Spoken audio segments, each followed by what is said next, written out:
ድንግል ማርያም ተመሊኡ ልበይ ፍቅሪ ድንግል ማርያም ተመሊኡ ልበይ ሞት አይርእኔ ብሩህ ሕይወተይ ሞት አይርእኔ ብሩህ ሕይወተይ ፍቅሪ ድንግል ማርያም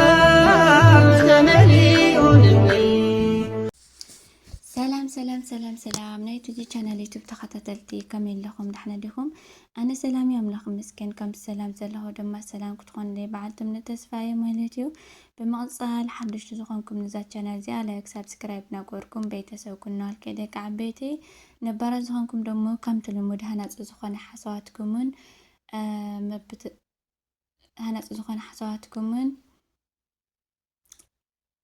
መበረታትዕኹምን ኣይፈለየና ናበልና ማለት እዩ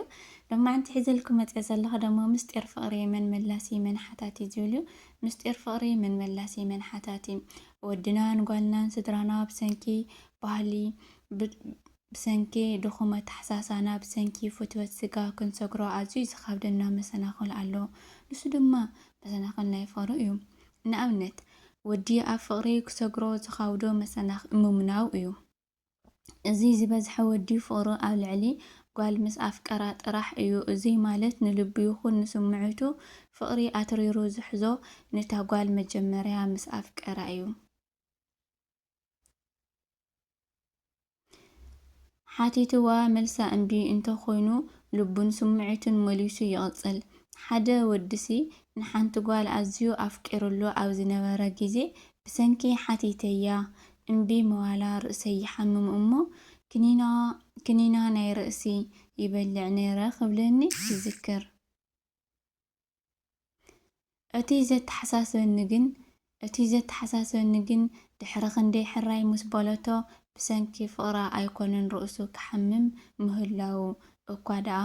ምርስዑ እዩ እዚ ንወዲ ዝኻወደ ድማ ሕቶ ፍቕሩ ምስ ተመለሰ እቲ ዝደለዮ ምስ ረኸበ ፍቕራ ኣብ ልቡ ክሕዞ ምርካቡ እዩ እዚ ክብልን ከለኹ ገለ ኣወዳት ክፉኣት ወይ ሕማቓት ስለ ዝኾኑ ኣይኮንን ፍቕሪ እታ ጓል ስሕዛ እንታ ደኣ ክርድኦ ዘጸግም ኣብ ውሽጢ ብዙሕ ወዲ ዝርከብ ነገር እዩ ርግፀኛ እየ ብዙሕ ወዲ ፍቕሩ ከምቲ ናይ መጀመርያ ፍቕሩ ክስካዕ መወዳእታ ክንቅፅል ግን ኣይንኽእልን ደቂ ኣንስትዮ ክሰግረኦ ዝኸብደን ድማ ንኣፍቃሪአን ወይ ንበዓል ቤተን ምስ ካሊእ ዘይምውድዳር እዩ እዚ ማለት ስኢኑ እንከሎ ምስ ሃፍታም ዘይምልኩዕ እንተኾይኑ ምስ ምልኩዕ ፍሽል እንተኾይኑ ምስ ዕውት ዘይምውድዳር ኣይኽእልኦን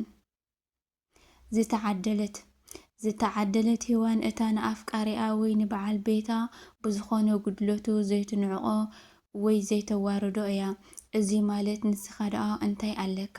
ብለይ ጨርቂ ንስኻ ደኣ እንታይ ግርማ ኣለካ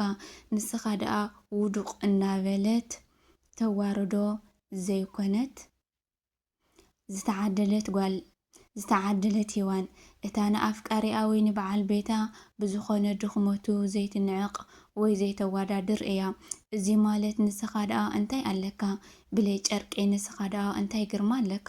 ንስኻ ደኣ ውዱቕ እናበለት ተዋርዶ ዘይኮነት እንታይ ደኣ ንስእነቱ ኣጆኻ ፍቕሪ ንስእነት ብስራሕ ዝሕፀብ ርስሓት እዩ ካሊእ ጥራሕ ዝፅዕራ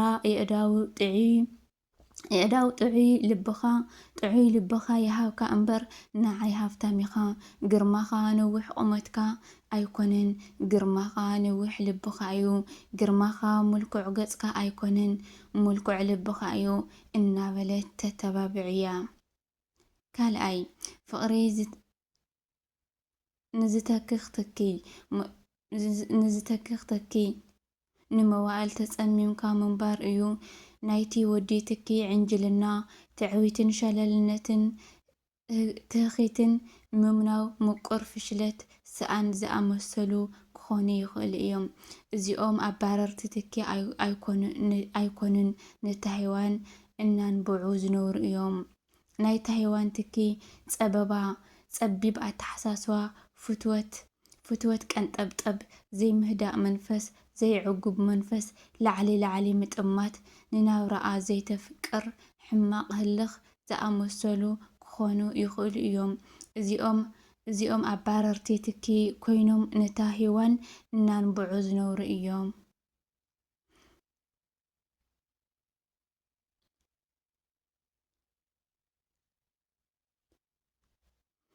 በዚ ምክንያት እዩ ድማ ኮለል ጅብራን ፍቅሪ ኣድካሚ ዓቀብትን እዩ። ፍቅሪ ዝሓቆፋ ጥራሕ ዘይኮነ እናውግዐ እውን ዝነብር እዩ። ፍቅሪ ምሕጓስ ጥራሕ ዘይኮነ ፍቅሪ ንነዊሕ ምጽማምካ ምኽኣል እዩ ዝብል።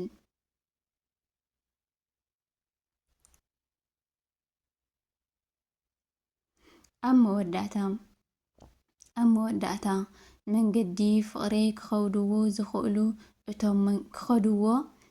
መወዳእታ መንገዲ ፍቅሪ ክኸድዎ ዝኽእሉ እቶም መንገዲ ፍቅሪ ከቢድ ምዃኑ ካብ ልቦም ኣሚኖም ካብ ልዑል ፈጣሪ ብጸሎት ብሓይልን ጸጋን ዝሓቱ እቶም ብመዝሙር ዳዊት ልቦም ዝሃነጹ ብምሳሌ ናይ ጥበበኛ ሰሎሚን ኣእምሮኦም ዘጥበቡ እዮም።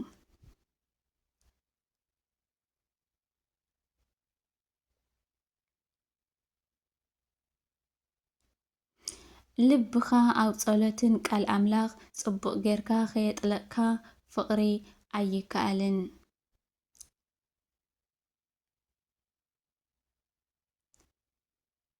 ልብኻ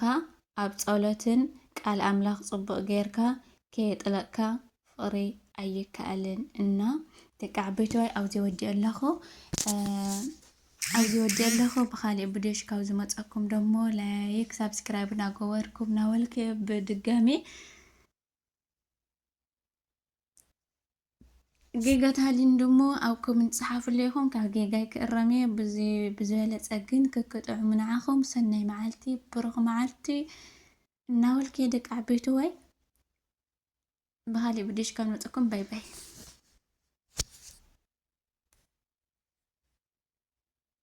بغرد قد مريم تملي ولبي بغرد قد مريم تملي ولبي